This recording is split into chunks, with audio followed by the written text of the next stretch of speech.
Christmas అంటే యేసయ్య మనందరి పాపాల కోసం పరలోకములో నుండి భూలోకానికి మానవునిగా కన్య మరియ గర్భములో పుట్టిన రోజు.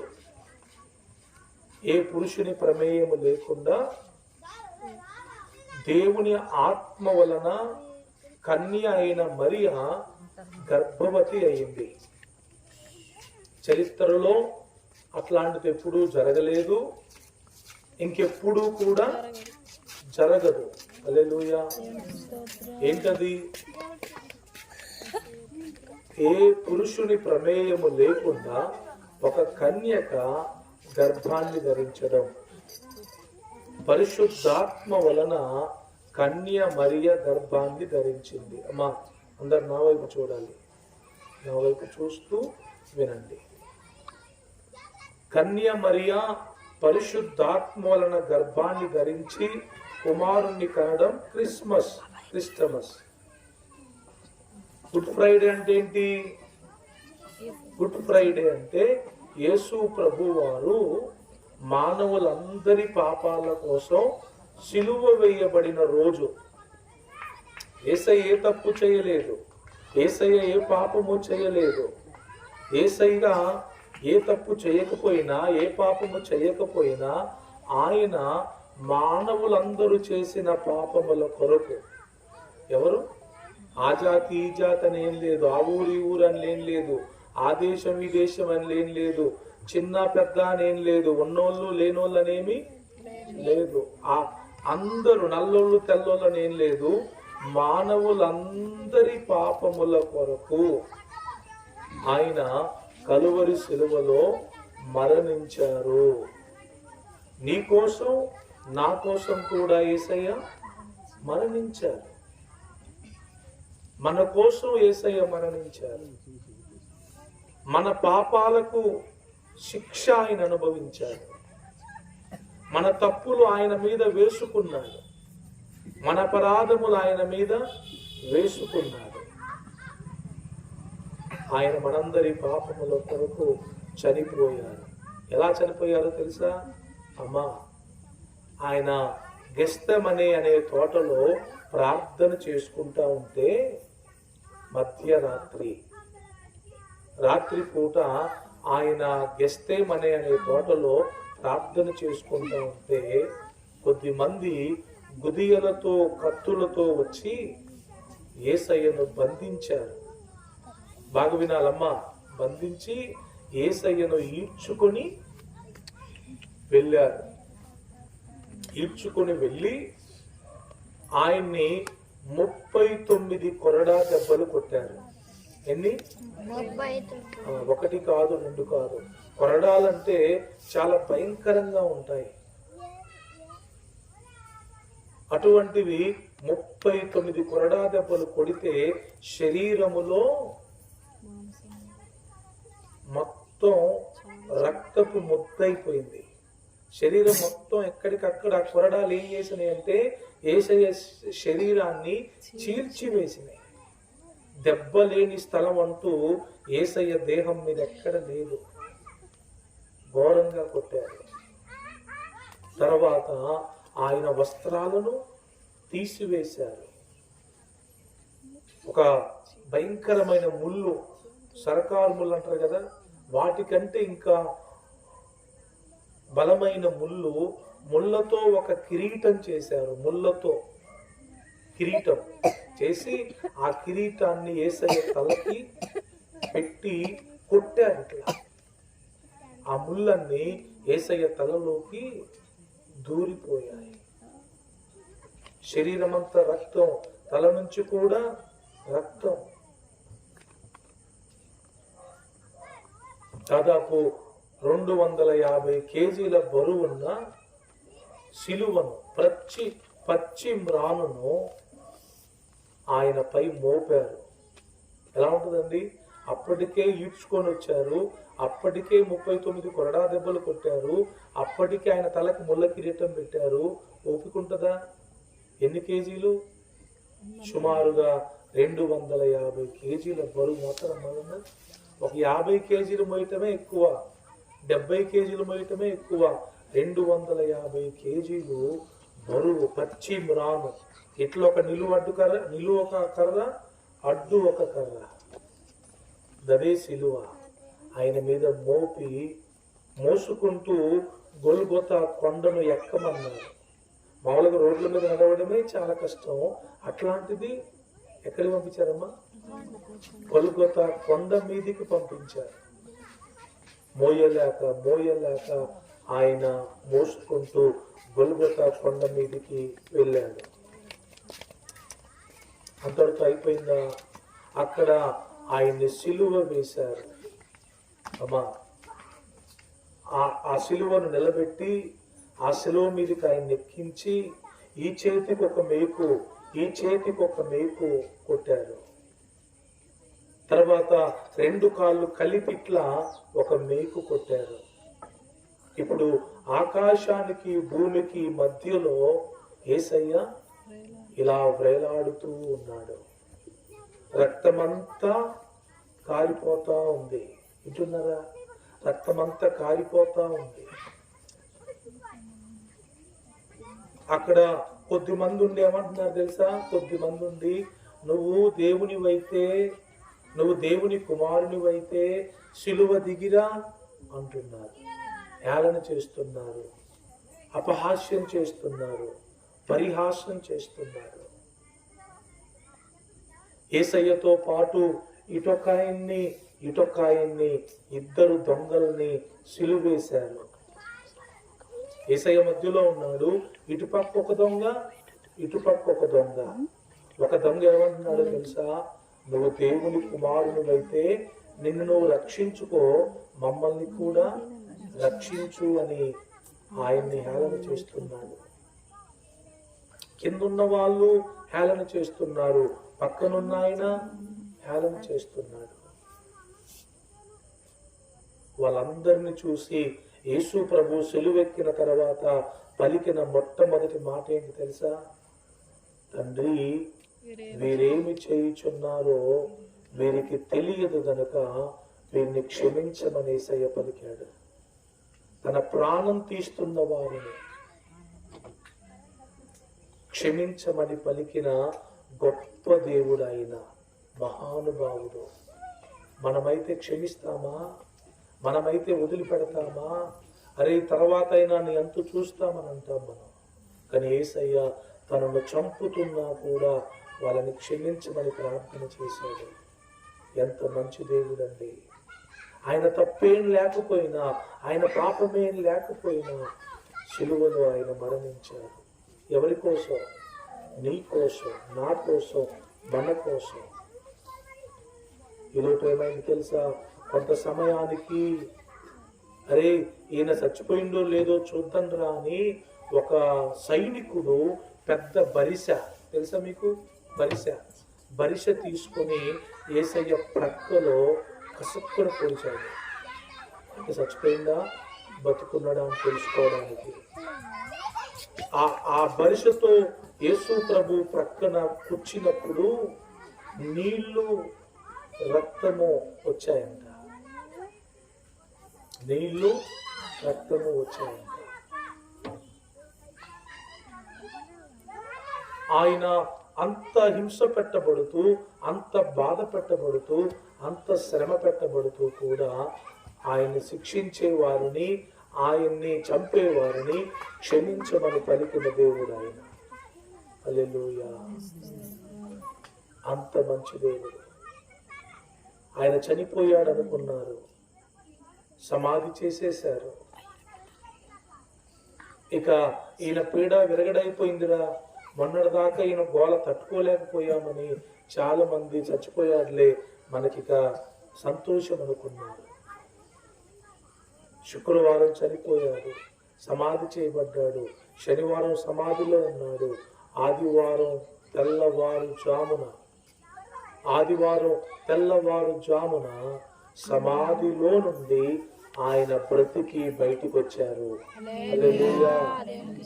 ఆయన సమాధిలో నుండి 3వ రోజున ఆదివారం తెల్లవారుజామున ఆయన సమాధిని గెలిచి, మరణాన్ని గెలిచి బయటికి వచ్చారు. ఒక మాట తెలుసా?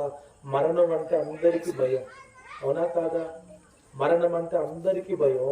కానీ అందరిని భయపెట్టే మరణం యేసయ్యను చూసి భయపడింది. యేసయ్యను బంధించి ఉంచలేకపోయింది. సమాధిని బద్దలు చేసుకున్నాడు, మరణాన్ని చంపేశాడు, చావుని చంపేసి ఆయన 3వ రోజున తిరిగి లేచి, మీకు విషయం తెలుసమ్మా, ఆయన లేచిన తర్వాత 40 రోజులు చాలా మందికి కనబడ్డాడు.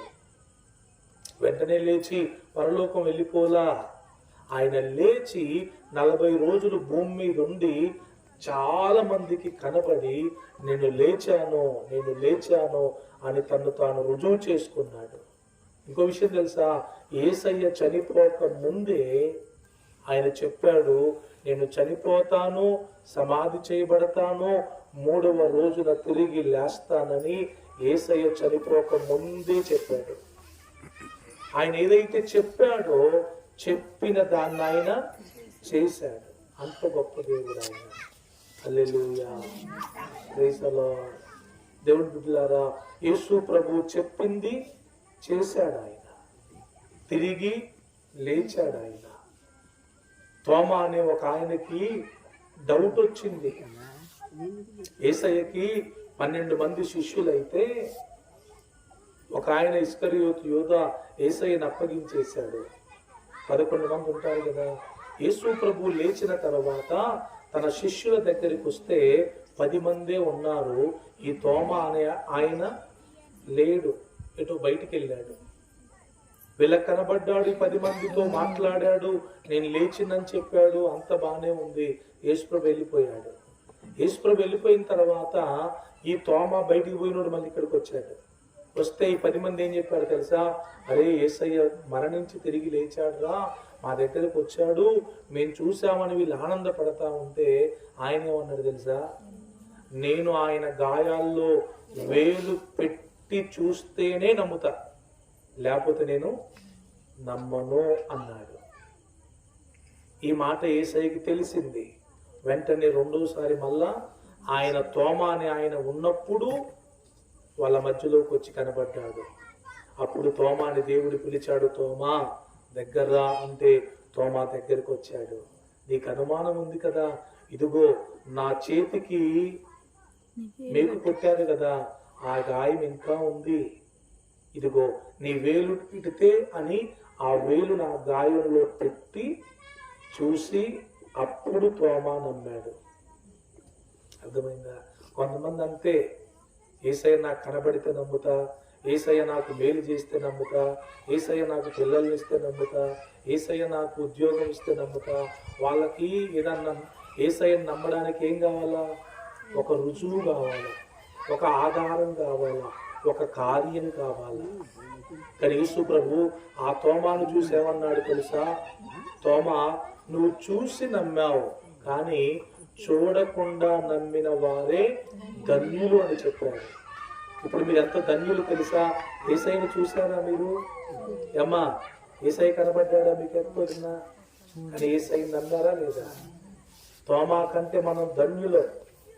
చూసి నమ్మటం కాదు, చూడక నమ్మేవారు ధన్యులు, అవునా కాదా? కొంతమంది ఏమంటారు, అరే నా మీద నమ్మకం లేదా అంటే ఏమంటారు, లేదు నాకు నువ్వు రుజువు చూపెట్టేదాకా నీ మీద నాకు నమ్మకం లేదంటారు.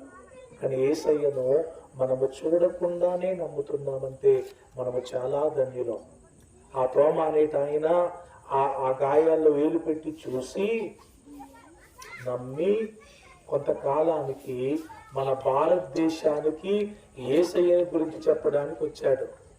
అమ్మా, ఇప్పుడు AD 4లో అనుకుంటా యేసయ్య చనిపోయి తిరిగి లేచి పరలోకానికి ఆరోహణమైపోయిన కొద్ది రోజుల్లోనే యేసయ్యను గురించి చెప్పడానికి ఇశ్రాయేలు దేశములో నుండి తోమా అనే దేవుని శిష్యుడు ఆ చెన్నై, తమిళనాడు ఆ ప్రాంతానికి, కేరళ ప్రాంతానికి తోమా యేసయ్యను గురించి చెప్పడానికి వచ్చాడు. ఇప్పుడు తోమా సమాధి ఎక్కడుందో తెలుసా? ఆ ప్రాంతంలోనే ఉంది. ఆయన వచ్చి భారతదేశానికి, మన దేశానికి వచ్చి యేసయ్య గురించి మొట్టమొదటిగా చెప్పాడు. ఎవరికి చెప్పాడో తెలుసా? బ్రాహ్మిన్స్కి చెప్పాడు, పూజారులకు చెప్పాడు. ఒక రోజున పూజారులు సంధ్యావందనం చేస్తున్నారు నదికెళ్ళి. అంటే ఇలా నీళ్లు తీసి ఇలా పోస్తున్నారు, ఇలా నీళ్లు తీసి ఇలా పోస్తున్నారు.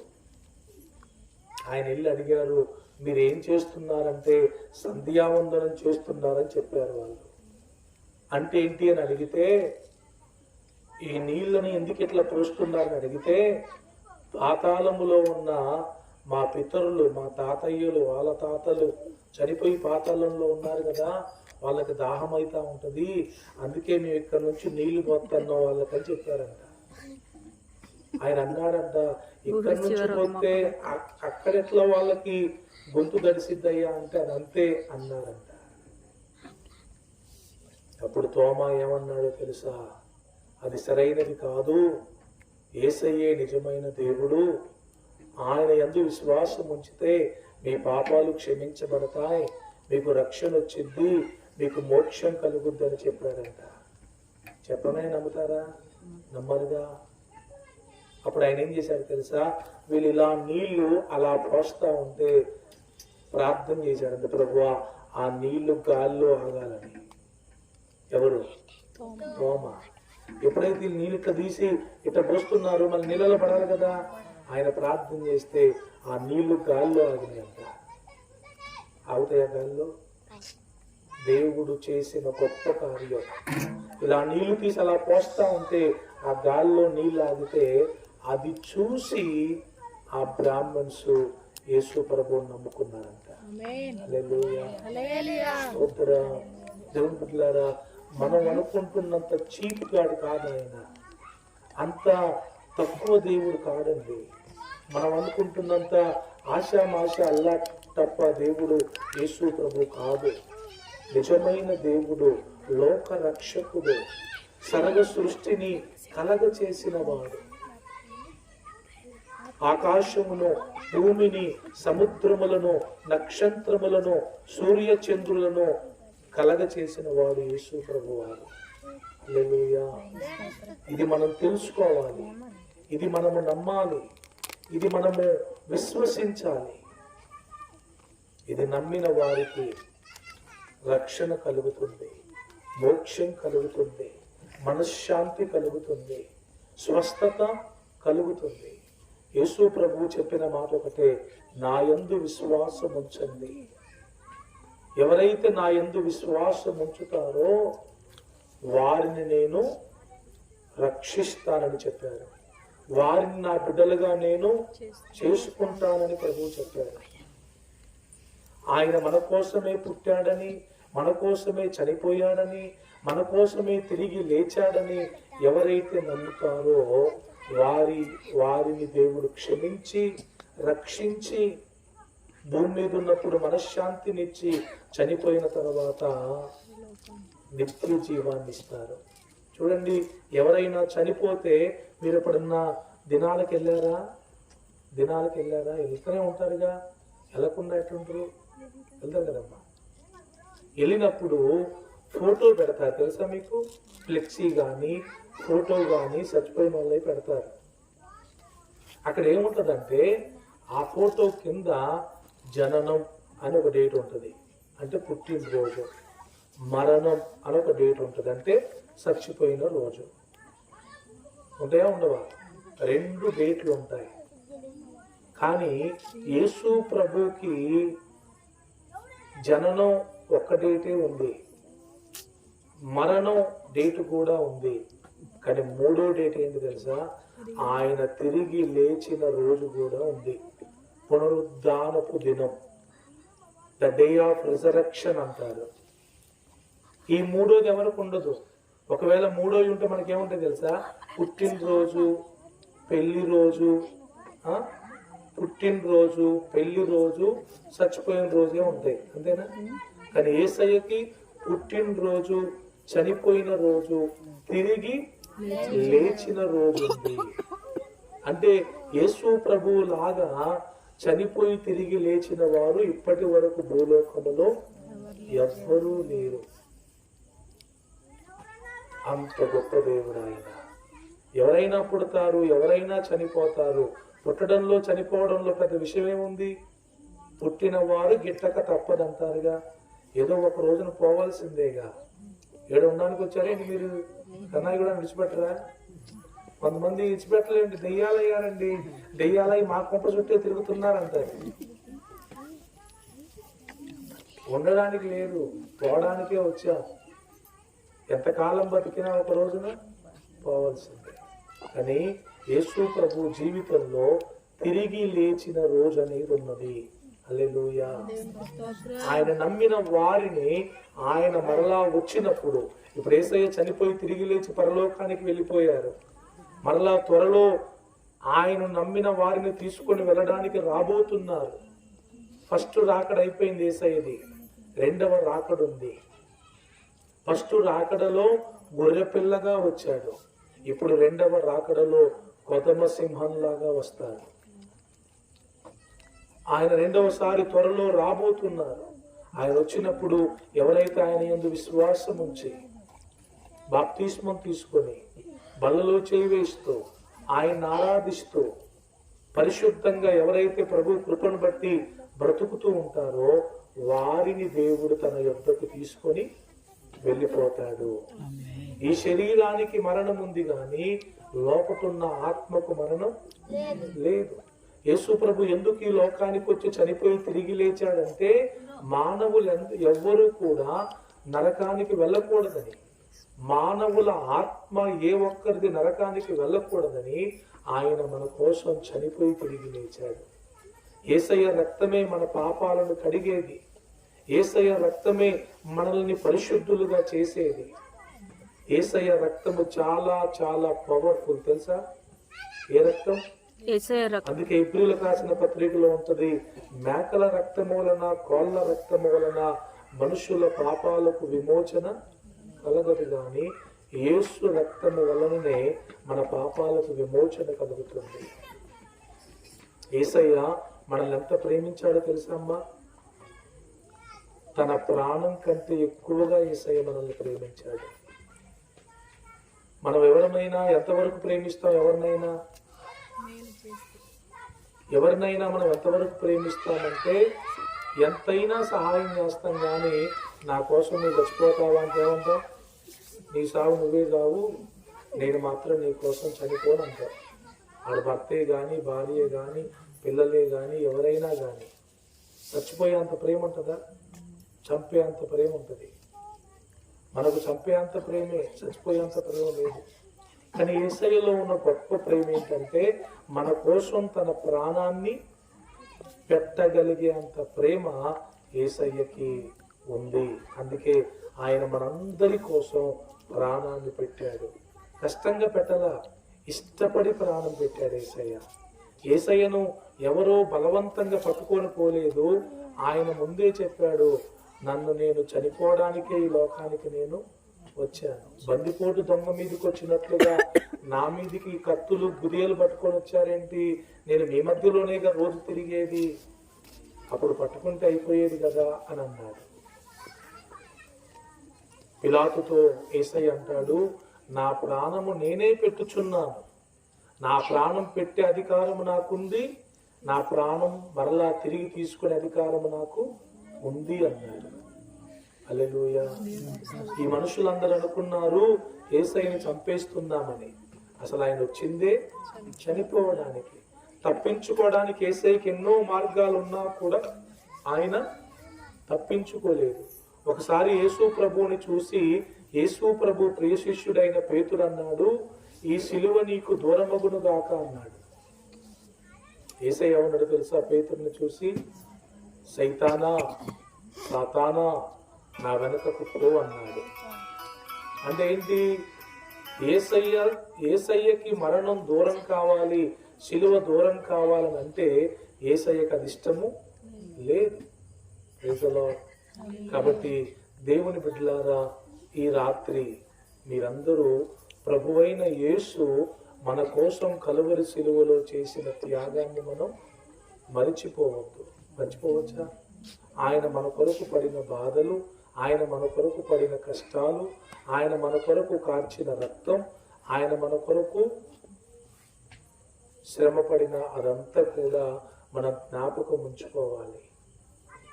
ఎస్, నా కోసమే యేసయ్య చనిపోయాడు, యేసయ్య నా కోసమే తిరిగి లేచారని మనము నమ్మాలి. నమ్మినప్పుడు మనకు రక్షణ కలుగుతుంది. అమ్మా, అందరు ఇక్కడే ఉన్నారా? హల్లెలూయా చెప్పండి అందరూ. హల్లెలూయా. నా మాటలు ముగించేస్తున్నాను. యేసయ్య ఎందుకు చనిపోయాడు చెప్పండి? నా కోసం. యేసయ్య నా కోసమే పుట్టాడు, నా కోసమే చనిపోయాడు, నా కోసమే తిరిగి లేచాడు. అందరు చెప్పండి. మీ చేయి ఇక్కడ పెట్టుకోండి. అందరూ మీ కుడి చేతిని ఇలా పెట్టుకోండి. చెప్పండి, యేసయ్య నా కోసమే చనిపోయి నా కోసమే తిరిగి లేచాడు. యేసయ్య నా కోసమే పుట్టి నా కోసమే చనిపోయి నా కోసమే తిరిగి లేచాడు. తిరిగి లేచి పరలోకానికి ఆరోహణమై వెళ్ళాడు. పరలోకంలో యేసయ్య నా కోసం స్థలాలు సిద్ధపరుస్తున్నాడు. త్వరలో నన్ను తీసుకొని పోవడానికి తిరిగి వస్తాడు. ఇది నమ్మాలి. ఇది మనము నమ్మితే మనకు రక్షణ కలుగుతుంది. రోమపత్రికలో ఉంటుంది, నోటితో ఒప్పుకోవాలి, హృదయమందు విశ్వసించాలి, అప్పుడు ఆ వ్యక్తి రక్షింపబడతాడు. కొంతమంది నా గుండెల్లో ఉన్నాడు అంటారు, కానీ నోటితో ఒప్పుకోరు. అది సరైనది కాదు. గుండెల్లో ఉంటే బైబిల్ ఏమని తెలుసా? హృదయము నిండియుండు దానిని బట్టి నోరు మాట్లాడుద్దని వాక్యం చెప్పింది. నీ గుండెలో యేసయ్య ఉంటే మాటలు కూడా ఎలాంటి మాటలు రావాలి? యేసయ్య మాటలే రావాలి కదా. మరి పిచ్చి మాటలు, సైతాను మాటలు వస్తే నీ లోపల సైతాను ఉన్నట్ట, యేసయ్య ఉన్నట్ట? మరి అది కదా. ఈ హృదయంలో యేసయ్య ఉంటే యేసయ్య గురించే మాట్లాడతావు, యేసయ్య గురించే పాడతావు. అవునా? యేసయ్యే నీ హృదయంలో ఉంటే నీ ధ్యాస, నీ ఆశ మొత్తం యేసయ్యే ఉంటాడు. సో ఈ లెంట్ డేస్లో యేసు ప్రభువుని గూర్చి మనము చాలా విషయాలు విన్నాం. ఆయన మన కోసమే పుట్టి, మన కోసమే చనిపోయి, మన కోసమే తిరిగి లేచిన దేవుడు. ఆయన మనము నమ్మి విశ్వాసం ఉంచి ఆయన కొరకు బ్రతుకుదాం. అటువంటి గొప్ప కృప ప్రభు మనందరికి అనుగ్రహించును గాక. ఆమె చెప్పండి అందరూ.